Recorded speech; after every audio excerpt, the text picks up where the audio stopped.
Herzlich willkommen zu Home Cinema. Heute erwartet euch eine ganz gefährliche Sendung. Denn wir zeigen euch heute im 5. und neuesten Teil von Final Destination, wie erneut getötet wird. Hahaha.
Hast du das gespürt?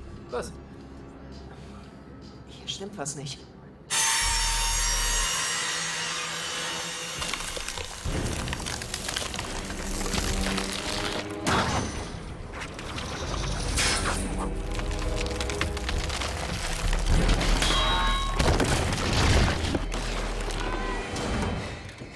Molly, komm mit!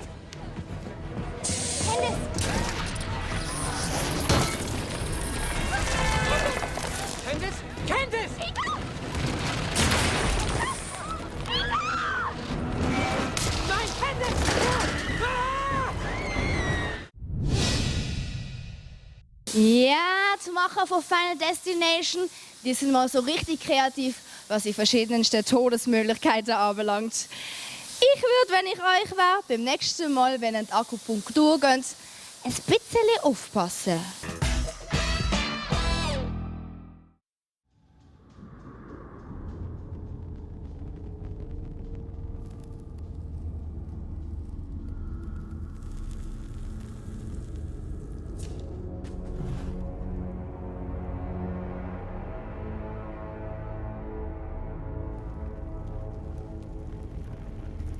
Oh. Hey! Feuer! Hallo? Hey!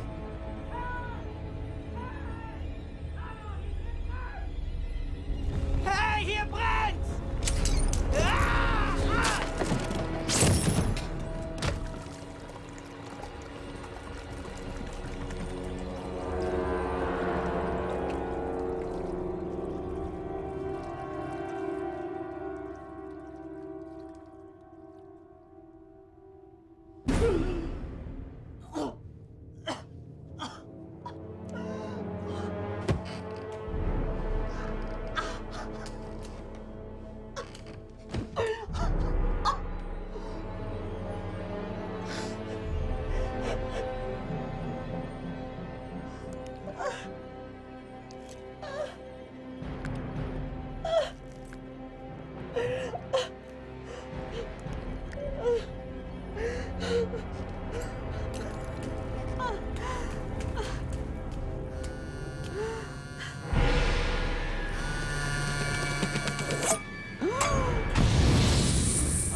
lässige Sache, so eine Akupunktur. Ja, muss ich glaube auch wieder mal gehen. Oder eher weniger.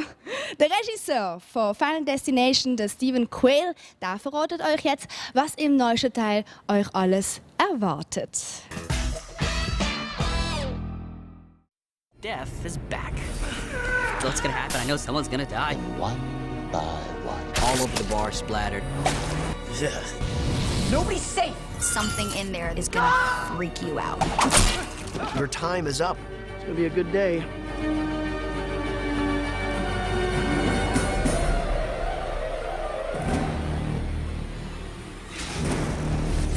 One of the first questions that the studio had for us is how to explain a fifth movie after the fourth movie was called The Final Destination. Our answer to that was, what if this took place before the first movie? Do you mind if I take the window seat? One of the great things about this film that made it different is that it's a prequel. Our male and our female lead, and they decide to go to Paris. It's just too bad they got on the plane from the original movie. And we learn at that moment that their fates were intertwined with the fates of the people from the original film.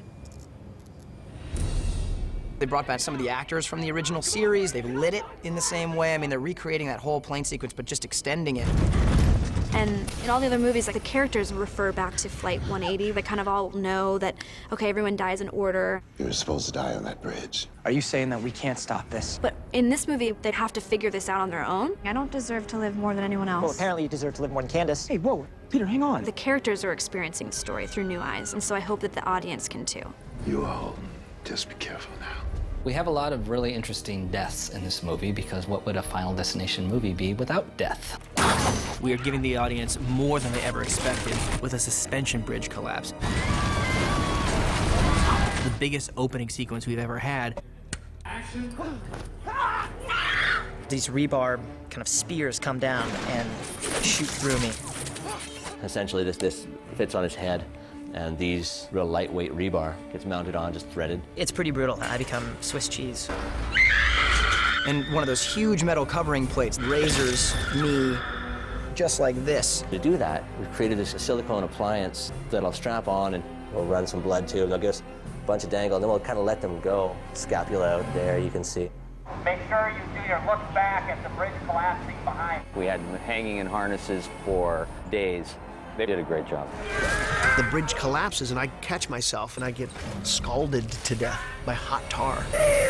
So this goes on, is blended onto them, and created some splits in the skin. It's those little bits of red that you get in there that really kind of sell it. He's hanging there in a harness, and we get a whole bunch of goo that we throw it in his face. And a nice big scream. Ready and action. And he took it like a trooper. It was really quite delightful.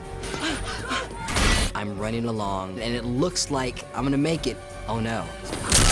They hooked me up to this harness, and they yanked that pulley. B-mark. Action. Sam, wait for us! Okay, got it. If he hadn't had the athletic ability to actually absorb the impacts, we wouldn't have been doing the things that we were doing with him. Your buddy there. Okay, here we go. Action. It was really, really good fun. Olivia's death, don't even get me started. The laser eye surgery, it's almost impossible to watch. We shot that for days, and that speculum probably was taken in and out of my eye 20-something times. It was crazy. I thought for sure we were going to go through 2 or 3 stunt doubles dealing with that stuff, and she did it all. Enough on that dismount. And then, you know, Ellen's cheerleading off the bar and her body contorting backwards is just... Oh. Her back is completely broken in the wrong way. Which they do using green screen CGI technique. I was wearing green pants, and then my stunt double Brittany was wearing a green torso outfit, so her legs became like one with my body. Someone call 911! I hate needles. Ooh, are those things even sterilized? The little acupuncture wouldn't go over well with me. When you see actual needles go into my body, those are real. He wore a lot of these appliances, just all these straight needles sticking out of him, kind of lick and stick technology. We built this piece for him, a duplicate of his torso. We got this needle coming out, followed by blood. And you think I'm dead. The fact that this movie is a prequel, that our movie ends where the original movie in the franchise begins, feeds right into the sort of circular logic of these movies. We've brought it full circle. I got you! Which is something everybody's really excited about. I think it's a really great way of tying the franchise back together. What I hope the loyal fans will like most about this fifth movie is the nods to the other films that we sprinkled throughout. It's a bit of a love note to, to that first one. That's after you too. The fans for Final Destination have been supporting us for literally a decade. All I can hope is that we've lived up to their expectations. No cannon! They've raised the bar with the effects and the death sequences. It's unreal. Wir sehen uns nach der Werbung wieder mit den Highlights aus dem 4. und 3. Teil. Also unbedingt dranbleiben.